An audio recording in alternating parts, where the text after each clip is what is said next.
Have you ever wondered why we go to war? Or why you never seem to be able to get out of debt?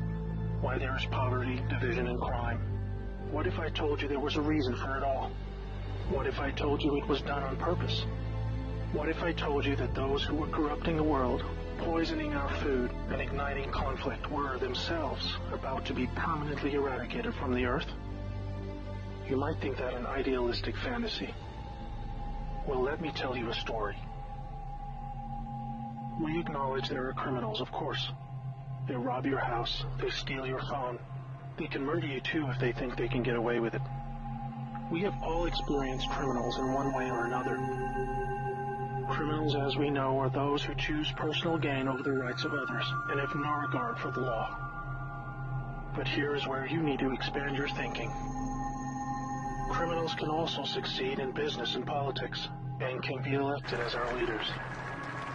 If a criminal became the president, imagine what they could achieve.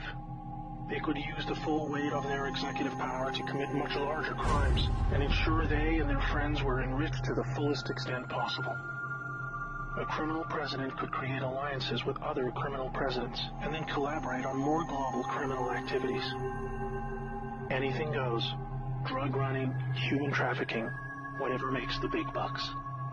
The 20th century was turbulent with war, economic disaster, famines, and displacement. We have always accepted these things as just human nature, and simply the way the world works. Something inevitable, and due to the weaknesses of human nature that drive us to these actions. This is where we were all tragically wrong. You are not a criminal. I'm not a criminal. So how can we just assume that it is human nature that is driving all this pain and misery? What if it wasn't human nature at all, and as a result of something more deliberate? We were taught that capitalism was the cause of a massive rich-poor divide and the reason for poverty, which in turn is the reason for war, crime, and starvation. Others were taught that communism, the system of equal wealth across all people, was really to blame for the mess. But you see, folks, it is none of these things. It is not our nature to fight and be racist. It is not in our nature to rob from others.